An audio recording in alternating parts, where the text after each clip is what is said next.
I want to highlight there the peaceful protests against Donald Trump, because most of the protests are indeed peaceful and they are spreading across the country.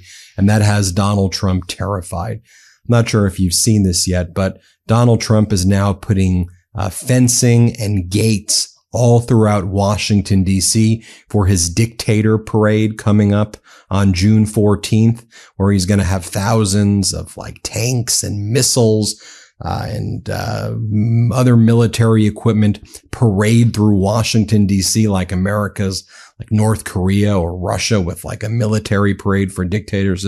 It's so odd. But Trump is terrified of these protests growing. Saw some peaceful protests as well in San Francisco and throughout the country. Let me just show you some in San Francisco right here. Here, play this clip.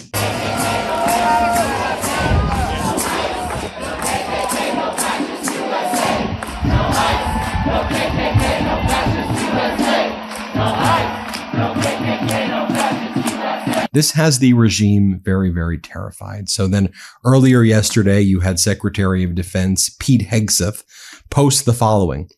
Due to increased threats to federal law enforcement officers and federal buildings, approximately 700 active duty U.S. Marines from Camp Pendleton are being deployed to Los Angeles to restore order.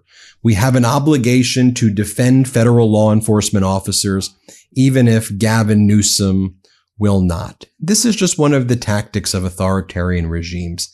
They try to escalate things, create the problem, and then they try to use military force to control the population to address the problem that they've created. California Governor Gavin Newsom, I think, has been doing an extraordinary job. Rapid response, pushing back, punching back against the fascist Trump regime. Governor Gavin Newsom posted the following yesterday. I was just informed Trump is deploying another 2,000 guard troops to LA. The first 2,000 given no food or water. Only approximately 300 are deployed. The rest are sitting unused in federal buildings without orders. This isn't about public safety. It's about stroking a dangerous president's ego. I would just replace the word president with dictator or terrorist. This is reckless, pointless, and disrespectful to our troops. And Governor Newsom pointed out, and the San Francisco Chronicle did a great story about this, how you literally had the National Guard troops, no pillows, no blankets, nowhere to sleep, nothing to eat, sleeping on the floor because the resources were not available. This is not how they're supposed to be used. And as California Governor Gavin Newsom explained there as well, only 300 were actually able to be operationalized from the first 2,000 that Donald Trump sent because they don't know where to go. They don't know where to put them. And then Trump sends another 2,000 and then another 700 Marines from Camp Pendleton. And again, this is just pure escalation for the sake of threats, intimidation, and trying to escalate things. I've been getting sent images like this throughout the day, and it just breaks my heart. Like here in Hawthorne, California, you have ICE agents going after pregnant women and tackling and attacking pregnant women. Here, watch this. Let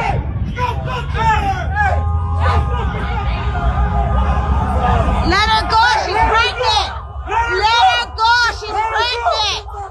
That girl is pregnant. Let her go. Let her go, she's pregnant. Let her go. Let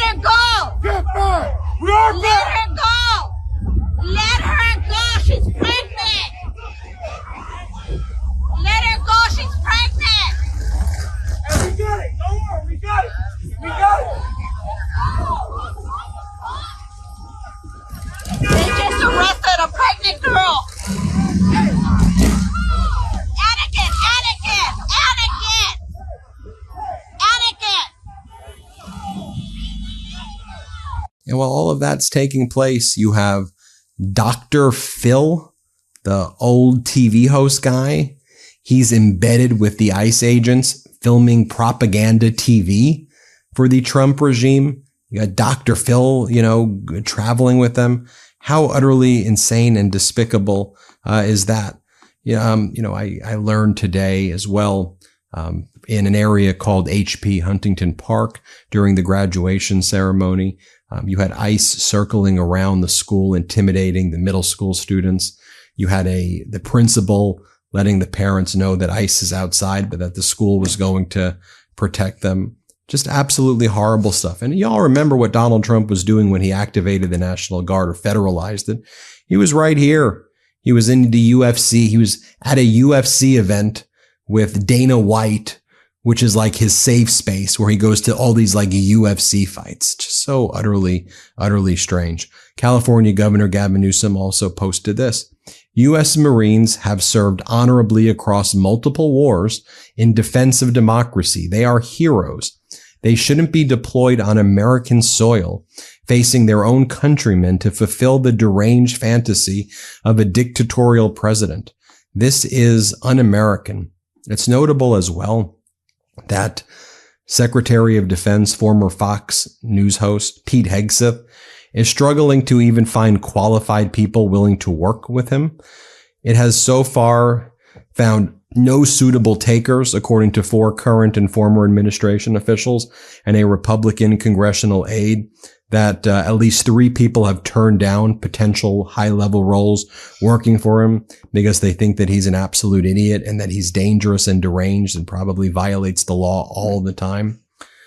One of the reasons why we saw some of these big protests as well, the protest I showed you at the outset, among other reasons, ICE targeted a well-known labor leader, the California president of the SEIU, very important union here, a guy named David Huerta. So over the weekend, ICE attacked this guy, David Huerta, big labor leader, threw him to the floor, and then charged him with obstruction. I'll show you what went down. Here, play this clip.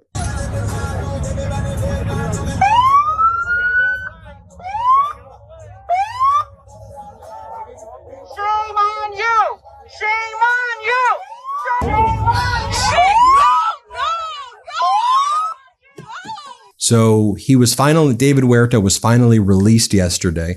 I'll show you the moment that he was released and got to see his family. Here, play this clip.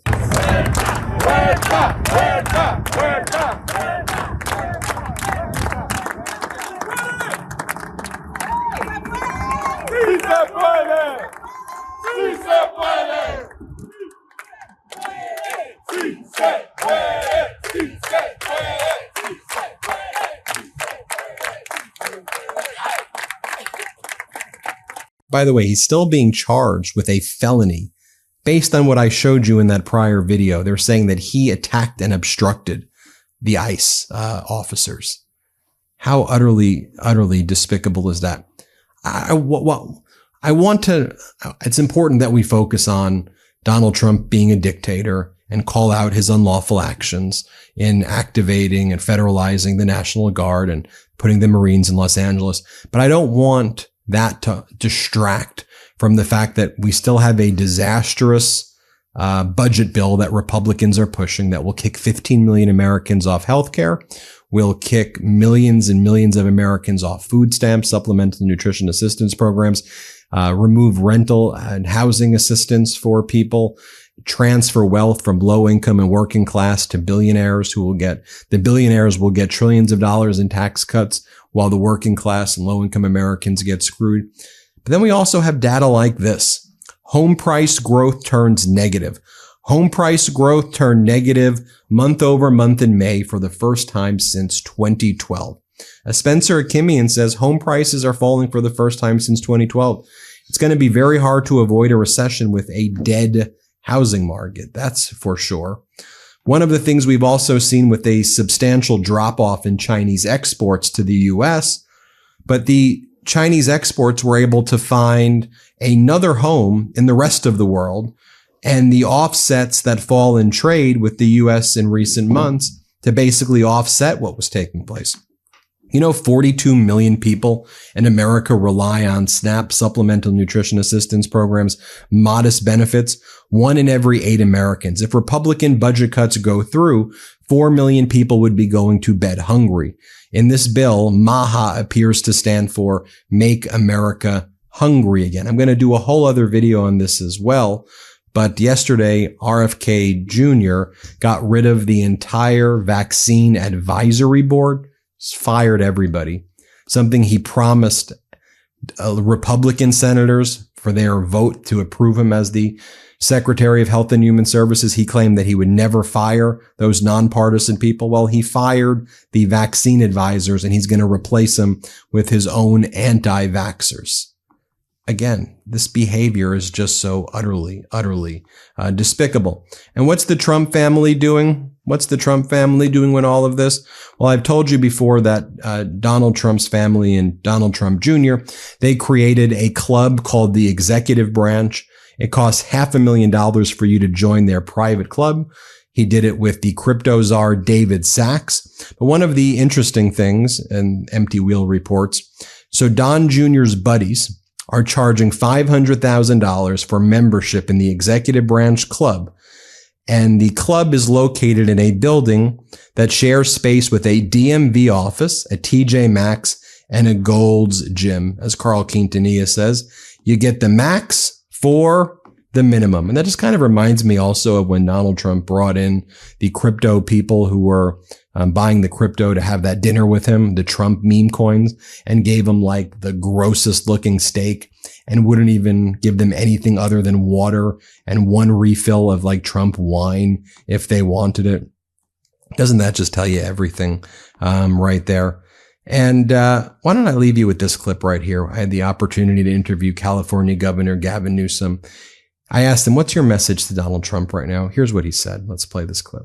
So what would be your message to him right now this evening? Stand back, rescind this absurd, illegal, and immoral order. Let our military go home. The absurdity of threatening the people of the United States of America with their own military, our proud military, these remarkable men and women in uniform that do heroic work. Really proud of our Marines. I feel for them right now. I feel for our National Guard to be there in the fact that we had to send the PD, our local PD, to protect our own National Guard because they're being used as pawns. Mr. President, show some decency, show some humanity. More importantly, act like the commander in chief. If you want to be president, you might as well play the part as president. At least fake it. Do the right thing. Stand back, and we'll clean up your mess. There you have it. Everybody hit subscribe. Let's get to 5 million. Thanks for watching. Can't get enough Meidas? Check out the Meidas Plus Substack for ad-free articles, reports, podcasts, daily recaps from Ron Filipkowski, and more. Sign up for free now at MeidasPlus.com.